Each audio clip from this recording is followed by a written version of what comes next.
Welcome back clean news. चलिए देखते हैं मध्य प्रदेश की 25 फटाफट बड़ी खबरों को। इससे पहले आप एमपी के किस जिले से न्यूज को देख रहे हैं हमें कमेंट बॉक्स में जरूर बताइए। साथ ही डेली अपडेट रहने के लिए चैनल को सब्सक्राइब कर बेल आइकन को दबाना बिल्कुल न भूलें। आज का लाइक एम 3000 है, उम्मीद करते हैं कि आप इसे पूरा करेंगे। गरीब कल्याण अन्न योजना के तहत एफसीआई ने अब तक राज्यों को दिए 69 लाख टन अनाज, 80 करोड़ लोगों को मिलेगा लाभ। सरकारी स्वामित्व वाले भारतीय खाद्य निगम ने प्रधानमंत्री गरीब कल्याण अन्न योजना के तहत मुफ्त वितरण के लिए अब तक राज्यों और केंद्र शासित प्रदेशों को 69 लाख टन खाद्यान्न की आपूर्ति की है। एक सरकारी बयान में ये जानकारी दी गई। सोमवार को प्रधानमंत्री नरेंद्र मोदी ने दिवाली तक इस योजना के विस्तार की घोषणा की। अब इसमें नवंबर 2021 तक 80 करोड़ से ज्यादा लोगों को हर महीने तय मात्रा में मुफ्त अनाज मिलता रहेगा। अप्रैल में कोविड-19 महामारी की दूसरी लहर के दौरान गरीबों को राहत प्रदान करने के लिए मई और जून के लिए PMGKAY की घोषणा की गई थी। आज से फिर पटरियों पर दौड़ेंगे एक्सप्रेस ट्रेन, यूपी-एमपी के यात्रियों को होगी खास सुविधा। देश में कोरोना वायरस महामारी नियंत्रण में आने के बाद यात्री ट्रेन से एक बार फिर पटरियों पर दौड़ने लगी हैं। रेलवे लगातार ट्रेन के संचालन की जानकारी दे रहा है। इसी क्रम में बुधवार को पश्चिम मध्य रेलवे ने अहम जानकारी दी। इसने बताया कि जबलपुर इंदौर ओवरनाइट एक्सप्रेस का संचालन दोबारा शुरू किया जा रहा है। एक्सप्रेस ट्रेन आज 10 जून से पटरियों पर दौड़ने लगेगी। अभी नहीं खुलेंगे मध्य प्रदेश में स्कूल, सरकार ने मांगे सभी से सुझाव। मध्य प्रदेश में बच्चों की सुरक्षा को लेकर जून के महीने में भी स्कूल नहीं खोलने का फैसला किया गया। स्कूल शिक्षा मंत्री इंदर सिंह परमार ने कहा कि प्रदेश में जून में भी स्कूल नहीं खुलेंगे। दाखिले की प्रक्रिया 15 जून 2021 से शुरू होगी, लेकिन स्कूल नहीं खुलेंगे। संक्रमण के बीच बच्चों की सुरक्षा के साथ रिस्क नहीं लिया जा सकता। स्थिति सामान्य होने पर ही स्कूल खोलने को लेकर विचार किया जाएगा। स्कूल खोलने को लेकर सभी से सुझाव मांगे गए हैं। मध्य प्रदेश के पूर्व सीएम कमलनाथ गुरुग्राम के निजी अस्पताल में भर्ती। कांग्रेस के वरिष्ठ नेता और मध्य प्रदेश के पूर्व मुख्यमंत्री कमलनाथ की तबीयत खराब होने पर उन्हें गुरुग्राम के निजी अस्पताल मेदांता में भर्ती कराया गया। मिली जानकारी के मुताबिक कांग्रेस नेता कमलनाथ को छाती में दर्द होने की शिकायत पर मेदांता में भर्ती कराया गया है। संवाददाता ने बताया कि वरिष्ठ कांग्रेस नेता कमलनाथ ने बुधवार सुबह छाती में दर्द की शिकायत की। इसके बाद आनन फानन में उन्हें मेदांता अस्पताल में भर्ती करा दिया गया। अगले 4 दिनों तक एमपी में होने वाली है भारी बारिश, जाने कब तक पहुंचेगा मानसून। मौसम विभाग के पूर्वानुमान के अनुसार भोपाल में आज भी पूरे दिन बादल छाए रहेंगे और रुक रुक कर बारिश होती रहेगी। इसके साथ ही कुछ इलाकों में बिजली भी गिर सकती है। तेज हवाओं की वजह से तापमान में गिरावट देखने को मिलेगी। मौसम विभाग ने अनुमान जताया कि प्रदेश के कई हिस्सों में गरज और चमक के साथ बारिश हो सकती है। इसमें होशंगाबाद, भोपाल और जबलपुर संभाग के ज्यादातर जिले हैं। इसके अलावा बुरहानपुर, खंडवा, खरगोन, बड़वानी, धार, इंदौर और शाजापुर में भी बारिश हो सकती है। वहीं वरिष्ठ मौसम वैज्ञानिक शैलेंद्र नायक ने अनुमान जताया कि दक्षिण पश्चिम मानसून महीने के मध्य तक उत्तर प्रदेश और मध्य प्रदेश के कुछ हिस्सों में जल्दी आगे बढ़ सकता है। जूनियर डॉक्टर्स के बाद एमपी में नर्सेस ने दी हड़ताल की चेतावनी, काली पट्टी में किया काम। जूनियर डॉक्टर्स के बाद अब प्रदेश के मेडिकल कॉलेजेस के नर्सिंग स्टाफ ने अपनी 10 सूत्रीय मांगों को लेकर आंदोलन शुरू कर दिया। नर्सेस ने अपना आंदोलन मध्य प्रदेश नर्सेस एसोसिएशन के बैनर पर शुरू किया। नर्स एसोसिएशन की प्रदेश अध्यक्ष रेखा परमार के मुताबिक अपनी मांगों को लेकर आयुक्त चिकित्सा शिक्षा, GRMC के डीन, जय आरोग्य अस्पताल के अधीक्षक और मानसिक आरोग्यशाला के संचालक को ज्ञापन सौंपा। पूरे प्रदेश में आज नर्सों ने काली पट्टी बांधकर काम किया है। RTE के तहत प्रवेश के लिए ऑनलाइन आवेदन 10 जून से शुरू होंगे। प्रदेश के निजी स्कूल्स में नए शैक्षणिक सत्र 2021-22 में शिक्षक के अधिकार अधिनियम के तहत प्रवेश के लिए ऑनलाइन आवेदन 10 जून से शुरू होंगे। ऑनलाइन आवेदन के बाद 30 जून तक त्रुटि सुधार कर सकते हैं। इस संबंध में मंगलवार को राज्य शिक्षा केंद्र ने दिशा निर्देश जारी कर दिए। इस बार स्कूल शिक्षा विभाग ने एक बड़ा फैसला लिया। इस बार पिछले सत्र के बच्चों का एडमिशन इस सत्र में अगली कक्षा में लिए जाएंगे। वहीं इस बार कोविड बाल कल्याण योजना के तहत आने वाले बच्चों का पहली प्राथमिकता से प्रवेश लिया जाएगा। प्रवेश प्रक्रिया भी 2 बार आयोजित की जाएगी। प्रवेश प्रक्रिया RTE पोर्टल के माध्यम से होगी। ज्ञात हो कि कोरोना के चलते पिछले साल सत्र 2020-21 में RTE के तहत एडमिशन नहीं हुए थे। एमपी बीजेपी ने की प्रदेश कार्य समिति की घोषणा, ज्योतिरादित्य सिंधिया को भी मिली जगह। लंबे इंतजार के बाद एमपी बीजेपी ने प्रदेश कार्य समिति की घोषणा कर दी। इसमें कुल 403 लोगों को जगह मिली। देर रात जारी हुई सूची में 23 स्थायी आमंत्रित सदस्य, 217 विशेष आमंत्रित सदस्य और 162 कार्य समिति के सदस्यों का ऐलान किया गया। इसे लेकर भोपाल में पिछले कई दिनों माथापच्ची चल रही थी। स्थायी आमंत्रित सदस्यों की सूची में ज्योतिरादित्य सिंधिया को भी जगह मिली। इसके साथ ही उनके समर्थकों को भी इस बार कार्य समिति में जगह मिली है। 35 एकड़ में बनेगा अंतर्राज्यीय बस टर्मिनल, निविदा आमंत्रित। जल्द ही हजीरा थाना के पास 35 एकड़ भूमि में अंतर्राज्यीय बस टर्मिनल का निर्माण शुरू होगा। जिसका लाभ शहरवासियों को मिलेगा। इसके लिए निविदा आमंत्रित की गई है। कार्य स्मार्ट सिटी करेगा। स्मार्ट सिटी सीईओ जयति सिंह ने बताया कि स्मार्ट सिटी मिशन की ट्रांजिट ओरिएंटेड डेवलपमेंट के तहत यह महत्वपूर्ण योजना है। आईएसबीटी का स्वरूप हेरिटेज थीम पर आधारित होगा। इसका निर्माण ग्रीन बिल्डिंग कॉन्सेप्ट पर है, जिससे ऊर्जा की बचत, जल संरक्षण, प्राकृतिक प्रकाश जैसे ग्रीन घटक निर्माण कार्य में अहम भूमिका निभाएंगे। मध्य प्रदेश में गृह मंत्री नरोत्तम मिश्रा और मुख्यमंत्री शिवराज सिंह के बीच कैबिनेट बैठक में टकराव। आखिर क्या है मामला? मध्य प्रदेश में अब सत्ता संघर्ष सतह पर आ रहा है। मंगलवार को हुई कैबिनेट की बैठक में मुख्यमंत्री शिवराज सिंह चौहान के सामने गृह मंत्री नरोत्तम मिश्रा ने नर्मदा घाटी विकास योजना की कुछ परियोजनाओं को सरकारी छूट दिए जाने पर जिस तरीके से खुलकर आपत्ति जताई, वो हैरान कर देने वाली है। दरअसल बुधवार की बैठक इस मायने में भी खास थी कि कोरोना के बाद पहली बार सारे मंत्री वल्लभ भवन में बैठक करने आए थे। इसके पहले कई महीने तक वर्चुअल कैबिनेट बैठक हो रही थी। मध्य प्रदेश में 5वीं से 12वीं तक के बच्चों को खुश रखेगी आनंद सभा। जानिए क्या है योजना। कोरोना की पहली और दूसरी लहर से हर वर्ग प्रभावित रहा। स्कूल बंद रहने और बाहर आने जाने पर बंदिश से बच्चों पर भी विपरीत असर पड़ा। वे मानसिक तौर पर परेशान हैं। इससे उन्हें मुक्त करने का जिम्मा मध्य प्रदेश सरकार ने राज्य आनंद संस्थान को दिया। संस्थान सरकारी स्कूल में 5वीं से 12वीं तक के बच्चों के लिए आनंद सभा आयोजित करेगा। इसमें बच्चों को तनाव मुक्त होकर बेहतर परिणाम हासिल करने के बारे में बताया जाएगा। ये भी बताएंगे कि दूसरों की मदद करके उन्हें कितना आनंद मिलेगा।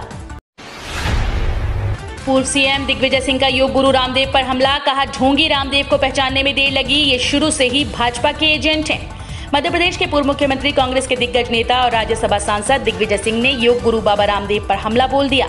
दिग्विजय ने योग गुरु को लेकर कांग्रेस राज में पेट्रोल डीजल की बड़ी कीमतों के विरोध में प्रदर्शन करते समय का एक वीडियो शेयर किया। साथ ही ये भी लिखा कि ढोंगी रामदेव को पहचानने में लोगों को बहुत देर लगी, ये शुरू से ही भाजपा का एजेंट बना हुआ है। डीएटीए एरियर और प्रमोशन, जुलाई से केंद्रीय कर्मचारियों को जानिए कितने फायदे मिलेंगे। केंद्रीय कर्मचारियों के लिए अगले 6 महीने शानदार रहने वाले हैं। जून अंत तक कर्मचारियों का अप्रेजल विंडो खुला है। इसमें उन्हें अपना सेल्फ असेसमेंट देना है। इसके अलावा जुलाई से महंगाई भत्ते की किश्त मिलनी शुरू होगी। महंगाई भत्ते की कुल 3 किश्तों का भुगतान होना है। मतलब साफ है कि जुलाई में केंद्रीय कर्मचारियों की सैलरी में बम्पर इजाफा होगा। हालांकि कर्मचारियों की डिमांड है कि उन्हें पिछले 18 महीने का एरियर का भी भुगतान किया जाना चाहिए, लेकिन सरकार फिलहाल इसके मूड में नहीं। केंद्रीय कर्मचारियों के लिए जुलाई में सिर्फ महंगाई भत्ता ही नहीं बढ़ेगा, बल्कि दूसरे अलाउंस में भी इजाफा होना तय है। इसमें ट्रैवल अलाउंस और सिटी अलाउंस शामिल हैं। वहीं रिटायरमेंट के लिए प्रोविडेंट फंड और ग्रेजुएटी में भी बड़ा इजाफा होने की उम्मीद है। आज जारी हो सकता है नोटिफिकेशन। 40,000 पदों पर होंगी भर्तियां। कर्मचारी चयन आयोग की तरफ से जीडी कांस्टेबल के पदों पर भर्ती के लिए नोटिफिकेशन आज यानी कि 10 जून को जारी किया जा सकता है। ऐसा हम इसलिए कह रहे हैं क्योंकि आयोग की ऑफिशियल वेबसाइट पर एक ट्वीट कर जानकारी दी गई थी कि भर्ती का नोटिफिकेशन 10 जून से 15 जून तक जारी किया जा सकता है। ऐसे में अभ्यर्थियों को सलाह है कि आयोग की ऑफिशियल वेबसाइट समय समय पर चेक करते रहें। कर्मचारी चयन आयोग की तरफ से जीडी कांस्टेबल के 40,000 से ज्यादा पदों पर भर्तियां की जाएंगी। जो अभ्यर्थी इन पदों पर भर्ती के लिए आवेदन करना चाहते हैं, वो आयोग की ऑफिशियल वेबसाइट पर रजिस्ट्रेशन प्रक्रिया शुरू होने के बाद आवेदन कर सकेंगे। फिर बढ़ी पेट्रोल और डीजल की कीमतें। 3 राज्यों में पेट्रोल के दाम 100 के पार। देश में पेट्रोल और डीजल की कीमतें लगातार बढ़ती जा रही हैं। बुधवार को भी दोनों ईंधनों की कीमतों में 25-25 पैसे की बढ़ोतरी हुई। इसके बाद दिल्ली में पेट्रोल 95.56 रुपए प्रति लीटर और डीजल 86.47 रुपए प्रति लीटर पर मिल रहा है। क्रूड ऑयल की कीमतों में तेजी के चलते पेट्रोल और डीजल के दामों में बढ़ोतरी हो रही है। मुंबई में पेट्रोल 101.76 रुपए प्रति लीटर हो चुका है, जबकि चेन्नई में 96.94 रुपए और कोलकाता में 95.52 रुपए प्रति लीटर के भाव से पेट्रोल मिल रहा है। सरकार ने मिलावट रोक दी, इसलिए बढ़ रहे सरसों के तेल के दाम। किसानों को होगा इसका फायदा। केंद्रीय कृषि मंत्री नरेंद्र सिंह तोमर ने सरसों के तेल के दामों में हो रही बढ़ोतरी के पीछे तेल में मिलावट बंद हो जाना बताया। साथ ही उन्होंने ये भी कहा कि इससे किसानों को फायदा होगा। सोमवार को ग्वालियर पहुंचे केंद्र सरकार में कृषि मंत्री और मध्य प्रदेश के मुरैना से सांसद नरेंद्र सिंह तोमर से सरसों के तेल के दाम बढ़ने को लेकर सवाल हुआ था, जिस पर उन्होंने ये जवाब दिया। बीते कुछ दिनों में सरसों के तेल के दाम काफी ज्यादा तेजी से बढ़े हैं। बीते 1 साल में खाने के तेल के दाम 60% से ज्यादा बढ़ गए, जिससे रसोई का बजट बिगड़ गया। इस पर नरेंद्र सिंह तोमर ने कहा, सरसों का तेल थोड़ा महंगा हुआ क्योंकि सरकार ने तेल में होने वाली मिलावट को बंद कर दिया। टैक्स कंप्लायंस बढ़ाएगा नया पोर्टल। आयकर विभाग की नई वेबसाइट में सुविधाएं, मोबाइल से भी भर सकेंगे रिटर्न। वित्त मंत्रालय की तरफ से दी गई जानकारी के मुताबिक डेस्कटॉप पर पोर्टल के जरिए मिलने वाले सभी प्रमुख सेवाएं आयकर विभाग मोबाइल ऐप पर भी उपलब्ध कराएगा। करदाताओं को भुगतान करने में आसानी हो, इसके लिए वो किसी भी बैंक खाते से net banking, UPI, credit card और आरटीजीएस या फिर एनईएफटी के इस्तेमाल भुगतान कर सकेंगे। आयकरदाताओं की सुविधा और मोबाइल के बढ़ते उपयोग को देखते हुए आयकर विभाग मोबाइल ऐप से टैक्स रिटर्न की सुविधा देने जा रहा है। ओवैसी के वैक्सीन लगवाते ही मुस्लिम बहुल सीमांचल में बढ़ी वैक्सीनेशन की रफ्तार। एआईएमआईएम चीफ असदुद्दीन ओवैसी के कोरोना टीका लगवाने का असर बिहार के मुस्लिम बहुल सीमांचल क्षेत्र में देखने को मिल रहा है, जहां पर मुस्लिम समाज के लोग जो पहले टीका लेने से इनकार कर रहे थे, अब धीरे धीरे टीका लगवा रहे हैं। ईपीएफओ ने बदल दिया जरूरी नियम, 6 करोड़ नौकरी पेशा जल्द से जल्द अपडेट कर लें अकाउंट। ईपीएफओ के 6 करोड़ सब्सक्राइबर के लिए जरूरी खबर है। संगठन ने एक नियम में बदलाव किया है, जिससे नौकरी पेशा के लिए मुश्किल आ सकती है। दरअसल संगठन ने पीएफ खाते के यूनिवर्सल अकाउंट नंबर को आधार कार्ड से जोड़ना जरूरी बता दिया है। 2020 के सेक्शन 142 में बदलाव किया है। इसे ईसीआर फाइलिंग प्रोटोकॉल बदल गया है। ईपीएफओ ने अपने हालिया ट्वीट में कहा कि एम्प्लॉयर 1 जून 2021 के बाद उसी कर्मचारी की ईसीआर फाइल कर पाएंगे जिसके यूएएन से आधार लिंक होगा। जिनका आधार अपडेट नहीं है, उनका ईसीआर अलग से भरा जाएगा। वो बाद में कर्मचारी का यूएएन आधार से जोड़ सकते हैं, लेकिन सभी को इसे जल्द से जल्द करना होगा। केंद्रीय कर्मचारियों के लिए गुड न्यूज, महंगाई भत्ते जीए के साथ ये अलाउंस भी बढ़ेंगे। केंद्रीय कर्मचारियों को जुलाई का इंतजार है। जुलाई में महंगाई भत्ते की 3 किस्तों का भुगतान होना है। इससे उनकी सैलरी में बड़ा इजाफा होने की उम्मीद है, लेकिन उनकी खुशी सिर्फ इतने तक ही सीमित नहीं है। महंगाई भत्ता बढ़ने के साथ ही दूसरे अलाउंस भी बढ़ जाएंगे। इसका सीधा फायदा भी उन्हें जुलाई से ही मिलेगा। इसमें ट्रैवल अलाउंस और सिटी अलाउंस भी शामिल है। इसके अलावा केंद्रीय कर्मचारियों को प्रोविडेंट फंड और ग्रेचुइटी के मोर्चे पर भी फायदा मिलेगा। पीएम किसान के लाभार्थियों को सरकार देती है केसीसी लोन की सुविधा, इस तरह उठाएं लाभ। पीएम किसान सम्मान निधि योजना के लाभार्थियों को मोदी सरकार सस्ती दर पर लोन भी मुहैया कराती है। ये लोन आत्मनिर्भर भारत योजना के अंतर्गत बनने वाले किसान क्रेडिट कार्ड पर मिलता है। सरकार ने बीते साल इस योजना में हर किसान को शामिल करने का निर्देश दिया था। इसके बाद बैंक और दूसरे संस्थानों ने कर्ज लेकर खेती करने वाले किसानों के लिए केसीसी स्कीम को प्रधानमंत्री किसान सम्मान निधि योजना से लिंक कर दिया। इससे किसानों को आसान किस्तों और कम ब्याज पर कर्ज मिल रहा है। अगर आप भी पीएम किसान के लाभार्थी हैं तो इस स्कीम का फायदा उठा सकते हैं। अनलॉक शुरू होते ही रेलवे ने बढ़ाई ट्रेन की संख्या, चलाई स्पेशल ट्रेन। देश में कोरोना की दूसरी लहर का प्रकोप कम होने के साथ ही अनलॉक की प्रक्रिया शुरू हो चुकी है। कोरोना की दूसरी लहर को लेकर प्रभावित हुई ट्रेन सेवाएं फिर से बहाल हो रही हैं। पिछले दिनों कोरोना के पीक पर होने के कारण रेलवे के कई जोन की ओर से कम यात्री संख्या वाली ट्रेन को बंद कर दिया गया था, कारण कि लोगों ने कोरोना के कारण सफर करना कम कर दिया था। अब फिर से हालात कुछ ठीक हुए हैं और ट्रेन बहाल की जा रही हैं। केंद्रीय कैबिनेट का किसानों के हित में बड़ा फैसला, खरीफ सीजन के पहले ही एमएसपी घोषित। केंद्रीय कैबिनेट में बड़े फैसले लिए गए। सरकार ने बाजार सत्र 2021-22 के लिए खरीफ की फसलों पर एमएसपी यानी न्यूनतम समर्थन मूल्य को मंजूरी दी। केंद्र सरकार ने बुधवार को इसकी जानकारी देते हुए कहा कि पिछले साल के मुकाबले एमएसपी में सबसे ज्यादा बढ़ोतरी तिल की फसल पर हुई। इसके बाद तुअर और उड़द दोनों पर एमएसपी बढ़ाई गई है। 10 जून को पानीपत से दिल्ली कूच करेंगे 25,000 किसान।